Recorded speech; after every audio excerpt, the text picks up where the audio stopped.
والسلام على سيد الأنبياء والمرسلين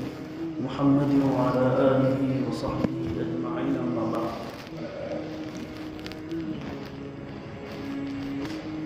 قال الله تبارك وتعالى في كلامه المجيد والقرآن الحميد: أعوذ بالله من الشيطان الرجيم، بسم الله الرحمن الرحيم.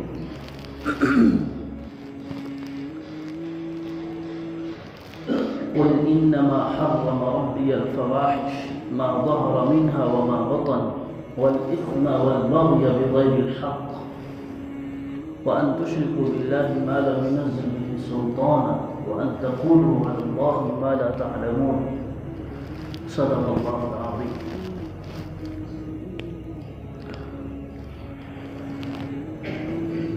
محترم بزرگوں،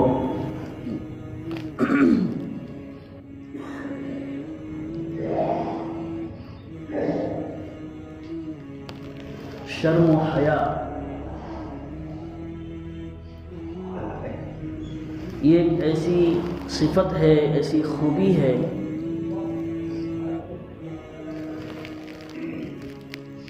جس کے بارے میں قرآن و حدیث دونوں میں تاکید آئی ہے کہ شرم و حیا سے کام لیا کرو، بے شرمے نہ بنو، بے غیرت نہ بنو، اپنے اندر شرم کا عنصر پیدا کرو. تو اس کو اللہ بھی پسند فرماتا ہے اور حضور صلی اللہ علیہ وسلم بھی پسند فرماتے ہیں.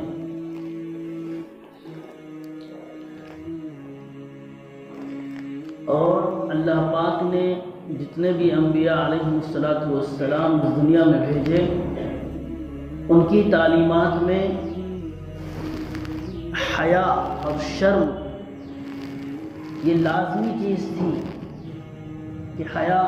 حیادار بنو، شرم والے بنو. چنانچہ سب سے پہلا اس کا ظہور، سب سے پہلا اس کا منظر جو ہم نے قرآن کریم کی روشنی میں دیکھا کہ حیا کتنی اہم چیز ہے، شرم کتنی اہم چیز ہے، کہ جب حضرت آدم اور حضرت حوا علیہ السلام نے اس درخت شجر ممنوعہ کو کھایا، جس درخت کے پاس جانے سے اللہ نے روکا تھا، جیسی ہی وہ درخت کے پتے کھائے ان دونوں کے کپڑے اتر گئے. اور جب کپڑے اترے ہیں تو دونوں اپنے اپنے سطر کو ڈھانکنے لگے پتوں سے کہ کہیں ہمارا سطر کوئی اور نہ دیکھ لے. تو لوگ کہتے ہیں کہ کپڑے شرم و حیا کوئی اہم چیز نہیں ہے، اور ننگا پن، عریانیت، فحاشیت یہ ایک فیشن ہے. تو اللہ پاک نے جو پوری انسانیت کے ماں باپ ہیں ان سے ہی پوری دنیا کو یہ سبق دے دیا کہ تم جو سمجھ رہے ہو وہ شیطان کی سوچ ہے، وہ دشمنوں کی سوچ ہے، وہ تمہارے نفس کی پکار ہے. تم اپنے ماں باپ کو تو دیکھو، آدم اور حوا کو دیکھو، جب ان کے کپڑے اترے ہیں تو وہ مارے شرم و حیا کی وجہ سے چھپنے لگے، اپنے آپ کو چھپانے لگے، اپنے سطر کو چھپانے لگے اور اپنے بدن کو پتوں سے ڈھانک لیا. وَطَفِقَا يَخْصِفَانِ عَلَيْهِمَا مِنْ وَرَقِ الْجَنَّةِ. تو پہلے ہی نبی سے اللہ پاک نے پوری انسانیت کو سبق دیا کہ انسانیت کا سب سے ایک بہترین وصف اور خوبی اس کے اندر شرم و حیا کا ہونا بھی ہے. بے شرم انسان نہیں ہو سکتا، بے پردہ انسان نہیں ہو سکتا، چاہے مرد ہو یا عورت.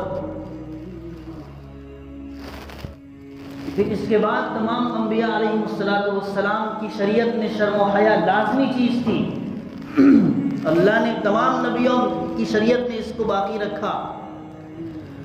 اسی میں ایک اور واقعہ ہمیں ملتا ہے قرآن کریم میں، حضرت موسیٰ علیہ السلام کے اور وہ دو اور لڑکیوں کے تعلق سے. صاف واقعہ ہے، کھلا واقعہ ہے، کیا ہی بہترین واقعہ ہے شرم و حیا کے تعلق سے. جب حضرت موسیٰ علیہ السلام کے پیچھے فرعون کی پولیس لگی ہوئی تھی اور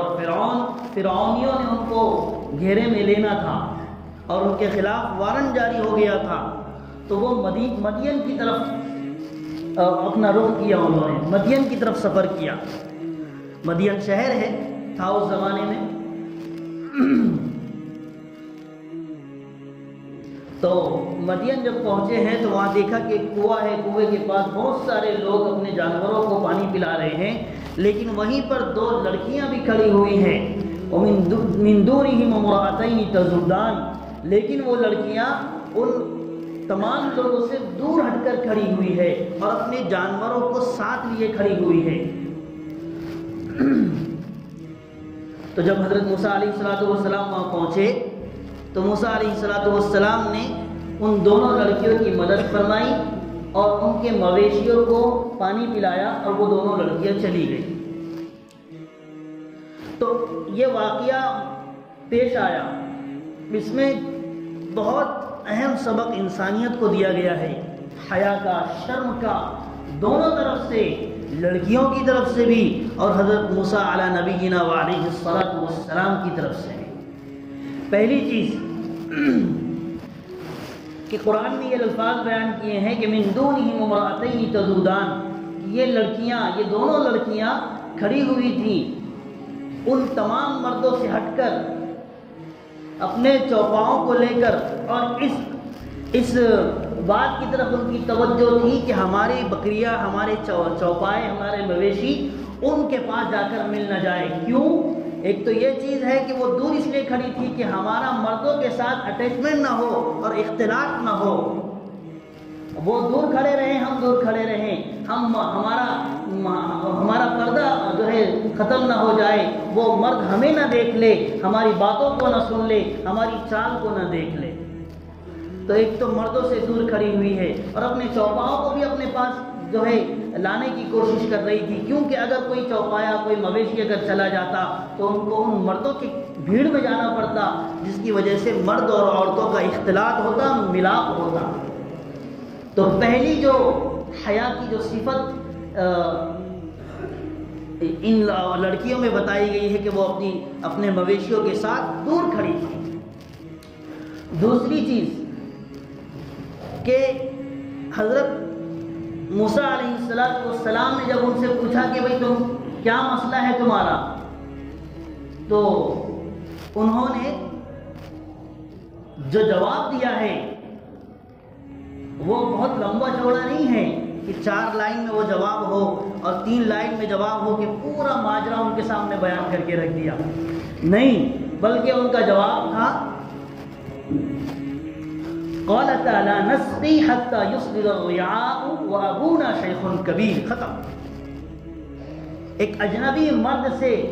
بات کرنا ان کے لیے یہ ان کی شریعت میں نہیں تھا، ان کے باپ نے ان کو نہیں سکھایا تھا، کیونکہ وہ نیک گھرانے کی بیٹیاں تھیں۔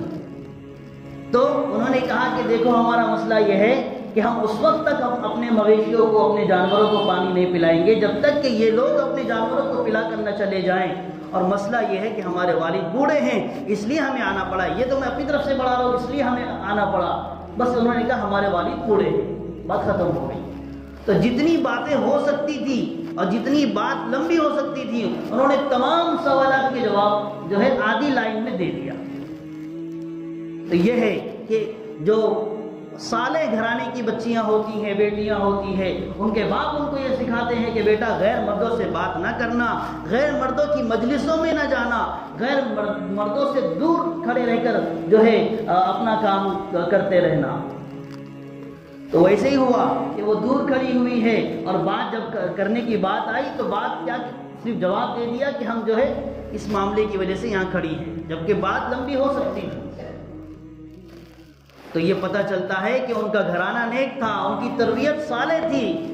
اور ان کے باپ نے ان کو بہت اچھی تربیت دی تھی، شرم و حیا والا ان کا گھرانہ تھا، پاکیزہ ان کا گھر کا ماحول تھا۔ اور پھر ادھر بھی حضرت موسیٰ علی نبینا وعلیہ السلام کو دیکھیے، یہ تو نبی ہے، جلیل القدر نبی ہے، تو انہوں نے بھی 2 لڑکیاں ہیں اور جوان لڑکیاں ہیں، چاہتے تو بات کرتے، لیکن حضرت موسیٰ علیہ السلام کی بات کو قرآن نے صرف اور صرف اتنا نقل کیا ہے کہ موسیٰ علیہ السلام نے پوچھا قال ما خطبکما، تمہاری کیا پریشانی ہے، کیا مسئلہ ہے، بس اتنی ہی بات کی ہے پورے واقعے میں، ما خطبکما، تمہاری کیا پریشانی ہے، کیا مسئلہ ہے۔ اور جبکہ بات ایسی ہوئی ہے کہ وہ لڑکیاں پانی پلا کر اپنے گھر گئی ہیں، گھر جا کر ان کے والد، روایتوں میں آتا ہے شعیب علیہ السلام کی بیٹیاں تھیں، نبی کی بیٹیاں تھیں، انہوں نے اپنے والد سے جا کر پورا ماجرا سنایا کہ ابا جان ہمیں ایک شخص ملا، اس نے ہمارے جانوروں کو پانی پلایا اور ہمیں وہ شخص بہت امین معلوم ہوتا ہے، بہت نیک معلوم ہوتا ہے۔ تو حضرت شعیب علیہ السلام نے اپنی ایک بیٹی کو ان کے پاس جانے کے لیے کہا کہ جاؤ اس کو بلا کر میرے پاس لاؤ۔ تو جب وہ لڑکی گئی ہے، جب ان کی بیٹی گئی ہے، تو قرآن نے ان کی چال کو بھی بیان کیا، ان کے انداز کو بھی بیان کیا کہ کس طریقے سے چل کر گئی، کس طریقے سے چل کر آئی۔ تو موسیٰ علیہ السلام کے پاس گئی ہے اور جانے کے بعد پھر موسیٰ علیہ السلام کو ساتھ لے کر اپنے باپ کے پاس لے گئی، اور پھر اس پر بات طے ہوئی کہ حضرت شعیب علیہ السلام نے کہا کہ ہم ایک بیٹی تم کو نکاح میں دیتے ہیں، شرط یہ ہے کہ تم 8 یا 10 سال ہمارے پاس کام کرو گے۔ اس پر موسیٰ علیہ السلام راضی ہو گئے۔ تو اتنا لمبا چوڑا واقعہ ہے، اس میں موسیٰ علیہ السلام نے صرف ایک مرتبہ بات کی ہے دونوں لڑکیوں سے، وہ بھی پوچھا تھا کہ تمہارا مسئلہ کیا ہے، تم کیوں کھڑی۔ تو یہ جوانوں کے لیے ہے کہ دیکھو کہ اگر تمہیں تنہائی میں بھی لڑکیاں ملتی ہیں، اگر تمہیں اپنے ماں باپ سے دور بھی تم کسی دوسرے محلے میں چلے گئے، کسی دوسرے جگہ چلے گئے جہاں پر تمہارے رشتہ دار تمہیں نہ دیکھ رہے ہو، تمہارے ماں باپ تمہیں نہ دیکھ رہے ہو، لیکن تمہارے اندر اگر اللہ کا خوف ہے، اگر ہمارے اندر اللہ کا خوف ہے اور جو ہے کل اللہ کے سامنے پیش ہونے کا خوف ہے اور اس کا استحضار ہے، تو پھر کسی اجنبی مرد سے، اجنبی لڑکی سے بات نہیں کریں گے۔ تو موسیٰ علیہ السلام نے ہمیں یہ سبق سکھایا، اور اس کی حضرت شعیب علیہ السلام کی بیٹی کی چال کو بیان کیا ہے کہ کس طریقے سے چل کے آئی۔ تو قرآن نے بیان کیا ہے کہ وہ استحیاء، وہ حیادار چال چل کر آئی تھی، ان کی چال میں تکبر نہیں تھا، ان کی چال میں بناوٹ نہیں تھی، ان کی چال میں ادھر ادھر دیکھنا نہیں تھا، ان کی چال میں جو ہے شرم و حیا تھی، ایسی لڑکی تھی، وہ پاکیزہ گھرانے کی لڑکی تھی۔ تو موسیٰ علیہ السلام اور حضرت شعیب علیہ السلام کی بیٹیوں کا یہ واقعہ ہے، یہ واقعہ سبق دیتا ہے کہ دیکھو اپنے گھرانے کو صالح بناؤ، اپنے بچوں کو صالح بناؤ، اور یہ بات شروع ہی سے ہوتی ہے کہ جب بچے پیدا ہوتے ہیں اسی وقت سے ماں باپ کی ذمہ داری ہوتی ہے کہ وہ اپنے بچوں کو، اپنی بچیوں کو حیا کا ماحول دکھائے، حیا کے ماحول میں پروان چڑھائے، شرم و حیا والا ان کو بنائے، بے شرم ہونے سے ان کو بچائے، بے غیرت ہونے سے ان کو بچائے۔ اور اگر ماں باپ بچپن ہی سے بچوں کی تربیت پر غور کرتے ہیں، بچوں کی تربیت اچھے طریقے سے کرتے ہیں، تو پھر یہی ہے کہ شعیب علیہ السلام کی بیٹیاں بھی بیٹیوں کی طرح ہماری بہنوں میں، ہماری بیٹیوں میں وہ صفت پیدا ہو سکتی ہے۔ پھر چاہے کہیں چلی جائے، چاہے یورپ چلی جائے، پھر یورپ میں بھی آپ کی تربیت اس کو کام آئے گی اور اللہ کا خوف اس کو کام آئے گا کہ وہاں پر بھی وہ منہ کالا نہیں کرے گی، منہ کالا نہیں کرے گا، وہ اللہ کو، اپنے دین کو نہیں بیچے گا۔ یہ اس وقت ہے جب ہماری تربیت ان کے ساتھ ایسی ہو۔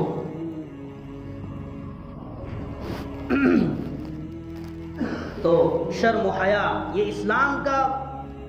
لازمی جز ہے۔ الایمان بضع وسبعون شعبہ فافضلها قول لا الہ الا اللہ وادناها اماطۃ الاذى عن الطریق والحیاء شعبۃ من الایمان، کہ ایمان کی 70 سے زیادہ شاخیں ہیں اور اس میں سب سے افضل شاخ لا الہ الا اللہ کا کہنا ہے، اور ادنا شاخ راستے سے تکلیف دہ چیزوں کا ہٹانا ہے۔ والحیاء شعبۃ من الایمان، اور حیا ایمان کا ایک اہم جز ہے، شرم و حیا ایمان کا ایک اہم جز ہے۔ تو میرے بھائیو بزرگوں، حیا، شرم یہ ایمان کا اہم جز ہے، یہ ایمان کا لازمی وصف ہے۔ قرآن کریم میں اللہ پاک نے فرمایا ہے کہ نبی جی کہہ دیجئے انما حرم ربی الفواحش، کہ میرے رب نے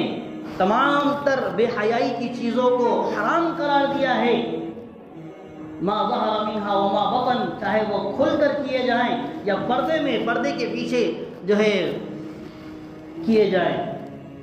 والاسم اور گناہ کو، والبغی بغیر الحق اور ناحق ظلم کرنے کو اللہ پاک نے حرام قرار دیا ہے۔ تو فواحش یہاں پر مفسرین نے لکھا ہے کہ فواحش سے مراد بدکاری اور بے حیائی ہے،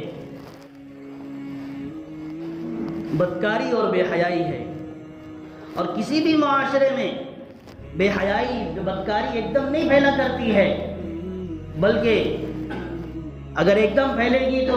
ظاہر ہے ہر جگہ اچھے لوگ موجود ہیں، شیطان قسم کے لوگ تو 20% ہوتے ہیں، اچھے لوگ تو 80% پائے جاتے ہیں ہر معاشرے میں۔ اور حیا بھی ہر دین، ہر مذہب میں بہت اہم چیز رہی ہے، لیکن جیسے جیسے دنیا ترقی کی طرف چل رہی ہے، جیسے جیسے زمانہ آگے بڑھ رہا ہے، مذہب کے ماننے والے بدل رہے ہیں، ان کی سوچ بدل رہی ہے، اور وہ لوگ اپنے اندر، اپنی شریعت میں، اپنے مذہب میں، اپنے دین میں عریانیت کو، فحاشیت کو فیشن کے نام پر بڑھاوا دے رہے ہیں، اور اپنے بچیوں کو ننگا کر رہے ہیں، اور پوری دنیا میں ننگا پن جو ہے پھیلانے کی کوششیں ہو رہی ہیں۔ اور ہم دیکھ رہے ہیں ہماری آنکھوں سے کہ ہم جو ہے آج زمانہ ایسا ہے کہ آج جو ہے بچیاں بغیر جو ہے نیم کپڑوں میں جو ہے باہر نکل رہی ہیں، اور اس کے وہ اعضاء جو ڈھکے ہوئے ہونے چاہیے تھے، اس کا سطر چھپا ہوا ہونا چاہیے تھا، وہ آج ہم آنکھوں سے دیکھ رہے ہیں۔ غور کیجئے، آج سے کچھ سالوں پہلے ہمارے باپ دادوں نے کبھی یہ تصور نہیں کیا تھا کہ اس طریقے کا ماحول بھی آئے گا جو آج ہم دیکھ رہے ہیں۔ شیطان کی پھٹکار ہے، اللہ کا عذاب ہے کہ شرم و حیا نام کی چیز کوئی باقی نہیں رہ گئی ہے، اور فیشن کے نام پر ہے، فیشن کے نام پر۔ تو یہ چیزوں کو بڑھاوا دینے کے لیے دھیرے دھیرے جو ہے مشقیں کرائی جاتی ہیں، پریکٹس کرائی جاتی ہے۔ ایک دم سے ان چیزوں کو جو ہے معاشرے میں لانا، سوسائٹی میں لانا بہت مشکل ہوتا ہے، لہذا انہی چیزوں کو لانے کے لیے جہاں بہت سارے طریقے، بہت سارے حربے استعمال کیے گئے ہیں بے غیرتی کو، بے حیائی کو فروغ دینے کے لیے، بے حیائی کو رواج دینے کے لیے، اس میں ایک طریقہ یہ بھی اختیار کیا گیا ہے کہ کچھ ڈیز کو جو ہے دنیا میں رائج کر دیا گیا ہے۔ اور ابھی 14 فروری ہے، جانتے ہیں سب لوگ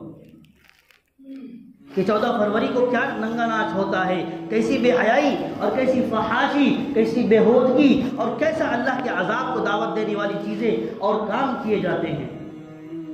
اور یہ ایک واقعہ ہے، کہا جاتا ہے کہ 3 صدی عیسوی میں ایک راہب تھا، ایک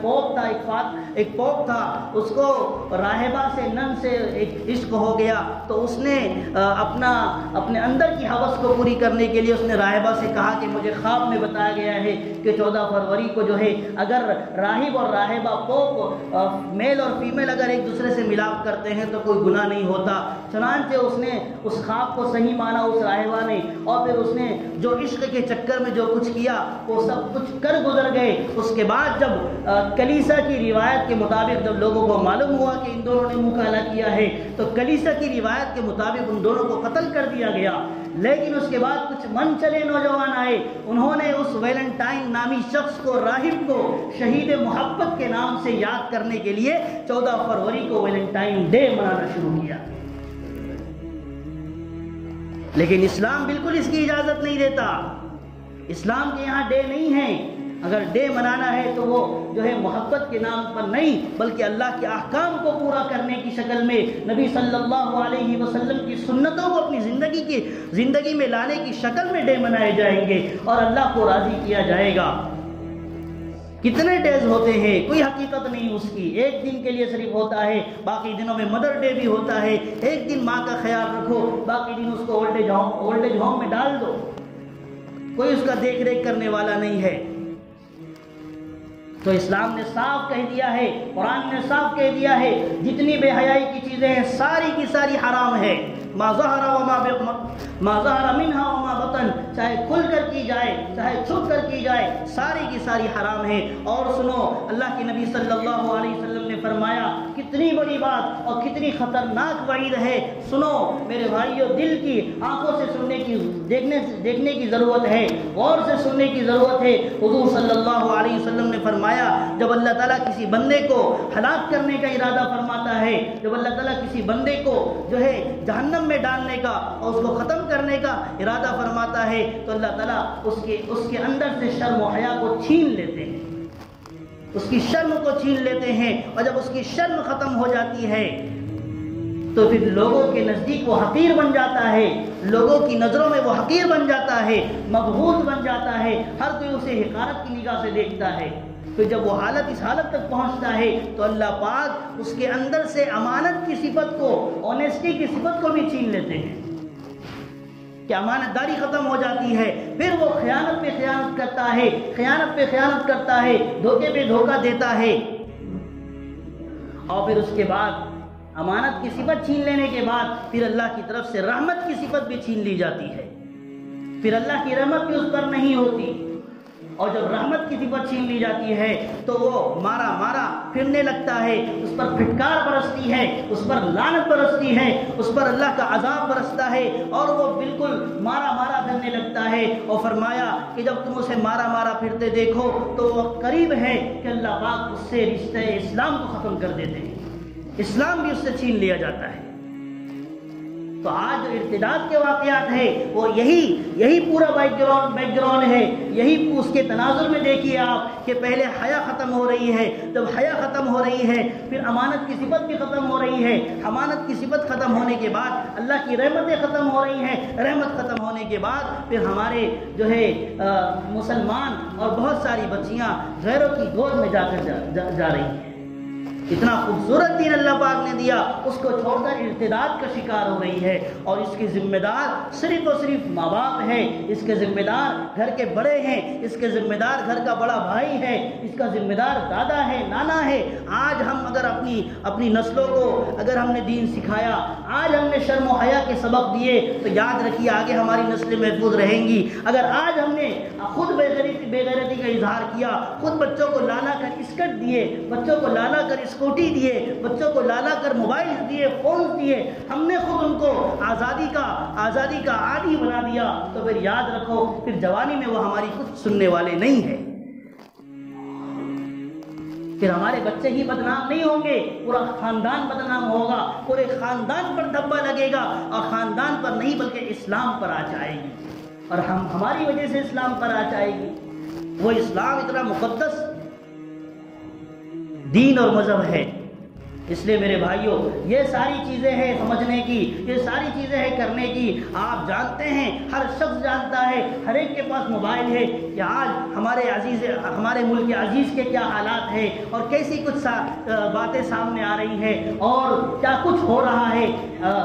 میں نے جو آج ٹاپک لیا ہے جو حجاب اور حیا، سب جانتے ہیں، بولنے کی ضرورت نہیں ہے، لیکن اب ہم کتنا سنبھل رہے ہیں، صرف سوشل میڈیا کی حد تک نہیں رہنا ہے، بلکہ ہمیں اس کو اپنے اندر